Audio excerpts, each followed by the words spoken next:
Aku nggak nyangka bisa selega ini, katanya dengan senyum kecil. Sudah lama aku nggak merasa seperti ini. Merasa diperhatikan, didengar, dan dipuaskan hasratku seperti semalam. Sambil berbisik pelan di telingaku, dengan nada manja, kamu jago juga ya permainannya. Aku sampai keluar 7 kali. Halo sahabat setia, selamat datang di Janda Idaman Indonesia. Di sini, kita akan membahas kisah-kisah menarik, inspiratif, dan penuh warna tentang para wanita tangguh yang tetap bersinar meski telah melewati berbagai lika-liku kehidupan. Mulai dari kisah cinta, perjuangan, hingga rahasia menjadi janda idaman yang memesona. Jangan lupa like, komen, dan subscribe. Aktifkan loncengnya supaya nggak ketinggalan konten terbaru. Karena di sini, setiap janda punya cerita, dan setiap cerita pasti menarik. Aku selalu menganggapnya sebagai tetangga biasa, seorang wanita yang sudah lama menjanda, tinggal sendirian di rumah sebelah. Namun, malam itu, semuanya berubah. Namanya Bu Rina. Usianya sekitar awal 40-an, masih terlihat cantik dengan tubuh yang terawat. Suaminya meninggal beberapa tahun lalu, meninggalkannya dalam kesepian yang terlihat dari tatapan matanya yang kosong setiap senja tiba. Aku sering membantunya sekadar memperbaiki genteng bocor atau membawakan belanjaan dari pasar. Namun, aku tak pernah menyangka bahwa pada suatu malam, saat hujan deras mengguyur, dia mengetuk pintu rumahku. Hanya mengenakan daster tipis yang sedikit basah, dia berdiri di sana dengan tatapan yang sulit kuartikan. "Boleh aku masuk?" Suaranya pelan, hampir berbisik. Aku sedikit ragu, tapi akhirnya mengangguk dan membuka pintu lebih lebar. Hawa dingin dari luar membuat tubuhnya sedikit menggigil. Daster basah yang melekat di tubuhnya memperlihatkan lekuk yang selama ini tak pernah kusadari. Bu Rina melangkah masuk, menatapku dengan sorot mata yang berbeda dari biasanya. Bukan sekadar tetangga yang butuh bantuan, melainkan seorang wanita yang menginginkan sesuatu. "Maaf kalau aku mengganggumu malam-malam begini," ucapnya.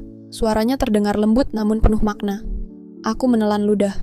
Aku tahu ada sesuatu yang berbeda malam ini. Detak jantungku mulai tak beraturan saat dia berjalan lebih dekat. "Aku kesepian," katanya, lalu menatapku dengan tatapan yang tak bisa kusalahartikan. Malam itu, batas antara aku dan dia perlahan memudar. Aku merasa jantungku berdegup lebih kencang. Ruangan yang tadinya terasa dingin kini berubah menjadi hangat dengan kehadirannya. Bu Rina duduk di sofa, tangannya menggenggam ujung dasternya, seakan ragu ingin mengatakan sesuatu. Aku nggak tahu harus cerita ke siapa lagi. Kadang, malam terasa begitu sepi, katanya dengan suara lirih. Aku menelan ludah, mencoba menjaga pikiranku tetap jernih. Selama ini aku hanya menganggapnya sebagai tetangga. Tapi malam ini ada sesuatu yang berbeda. Sesuatu yang tidak pernah kubayangkan sebelumnya. Dia menatapku dalam-dalam, lalu tanpa peringatan, tangannya menyentuh punggung tanganku. Sentuhan yang lembut namun penuh keberanian. Aku bisa merasakan kehangatan dari kulitnya, dan seketika udara di antara kami terasa lebih berat. "Kamu nggak keberatan kan, kalau aku di sini lebih lama?" Suaranya hampir seperti bisikan, penuh dengan makna tersembunyi. Aku bisa melihat matanya berbinar, ada sesuatu yang selama ini terpendam dalam dirinya. Bu Rina menggenggam tanganku lebih erat, jemarinya sedikit gemetar. Napasnya terdengar lebih berat, seolah ada beban yang ingin ia lepaskan. Aku lelah menahan ini sendirian. Suaranya bergetar, seperti seseorang yang telah lama menahan sesuatu yang ingin dilepaskan. Aku masih terdiam, membiarkan perasaannya mengalir. Dalam remang cahaya ruang tamu, aku melihat sorot matanya. Bukan hanya kesepian, tapi juga kerinduan yang selama ini tersembunyi di balik senyum ramahnya. Dia mendekat, begitu dekat, hingga aku bisa merasakan kehangatan tubuhnya. Wajahnya hanya beberapa inci dari wajahku, dan aku bisa melihat bagaimana dadanya naik turun dengan napas yang semakin cepat. "Aku butuh seseorang, butuh kamu," katanya pelan, namun penuh dengan perasaan yang tak tertahankan. Malam itu, dalam keheningan yang penuh ketegangan, aku menyadari bahwa yang terjadi bukan sekadar pertemuan biasa. Ada sesuatu yang telah lama tertahan dalam dirinya, sesuatu yang kini siap dilepaskan. Benar saja, tubuhnya semakin mendekat, bahkan lebih dekat dari sebelumnya. Dia mencoba untuk memeluk tubuhku, sambil berbisik dengan intonasi nada Yeaghaus akan belayan seorang laki-laki. Aku kedinginan, aku butuh kehangatan sayang. Dan pada malam itu batasanku dengan dirinya sudah tidak ada lagi. Dia pun mulai memainkan sifat keagresifannya di tubuhku. Pakaian yang kupakai pun kini telah dibuka satu persatu olehnya. Hingga celana dalam yang aku pakai, aku hanya bisa pasrah pada malam itu, tak ada keinginan dalam diriku untuk melawannya. Aku membiarkan dirinya yang tepat berada di atas tubuhku, mencumbuku dari atas kepala hingga bawah perutku. Kecupan demi kecupan terus menjalar di tubuhku, hingga tak dapat lagi aku menahan hasrat yang juga selama ini kupendam. Kecupan janda itu begitu nikmat kurasakan. Aku pun tak tinggal diam. Dua gunung indah yang tepat menggantung di hadapanku. Ku remas, ku kecup dan ku hisap secara perlahan. Tubuhnya bergetar dan kedua tangannya pun semakin mencengkram tubuhku.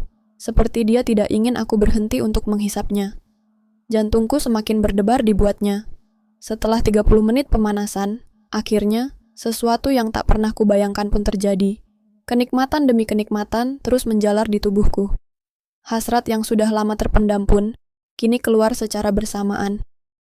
Malam itu, aku dan Burina tetap terdiam dalam kehangatan satu sama lain. Pelukannya masih erat, seolah ia tak ingin melepaskan. Aku bisa merasakan detak jantungnya yang mulai melambat, seakan menemukan ketenangan yang selama ini hilang. "Terima kasih," bisiknya pelan, suaranya penuh ketulusan. Aku hanya mengangguk. Aku tahu apa yang ia maksud, bukan hanya tentang malam ini, tapi tentang kehadiran yang selama ini mungkin ia butuhkan. Ketika pagi menjelang, cahaya matahari menyelinap masuk melalui celah jendela. Burina masih di sisiku. Wajahnya tampak lebih tenang dari sebelumnya. Dia menatapku dengan sorot mata yang berbeda, lebih lembut, lebih hangat. "Aku nggak nyangka bisa selega ini," katanya dengan senyum kecil. "Sudah lama aku nggak merasa seperti ini. Merasa diperhatikan, didengar, dan dipuaskan hasratku seperti semalam." Sambil berbisik pelan di telingaku, dengan nada manja, "Kamu jago juga ya permainannya. Aku sampai keluar 7 kali. Aku hanya tersenyum, memahami tanpa perlu banyak kata. Hari-hari setelahnya, hubungan kami perlahan berubah. Tak lagi sekadar tetangga, tak lagi sekadar obrolan ringan di pagar rumah. Ada sesuatu yang tumbuh di antara kami, sebuah kedekatan yang lebih dalam, lebih bermakna. Dia mulai sering mengundangku ke rumahnya, bukan hanya untuk meminta bantuan, tapi sekadar untuk menikmati secangkir kopi bersama, berbagi cerita yang dulu tak pernah terungkap. Kami menemukan kenyamanan dalam kebersamaan, dalam tatapan yang tak perlu penjelasan panjang. Namun, di balik semua itu, ada pertanyaan yang menggantung di udara. "Apa yang sebenarnya kita jalani ini?" tanyaku suatu malam, ketika kami duduk berdampingan di teras rumahnya, ditemani angin malam yang sejuk. Burina terdiam sejenak, lalu menoleh ke arahku dengan senyum lembut. "Aku nggak tahu. Tapi yang pasti, aku nggak mau kehilangan ini." Aku mengangguk pelan. Aku pun merasakan hal yang sama. Dan begitu saja, tanpa perlu kepastian yang rumit, kami membiarkan hubungan ini berjalan. Tak terburu-buru, tak dipaksakan. Hanya dua orang yang saling menemukan dalam kesepian mereka. Dan untuk saat ini, itu sudah cukup.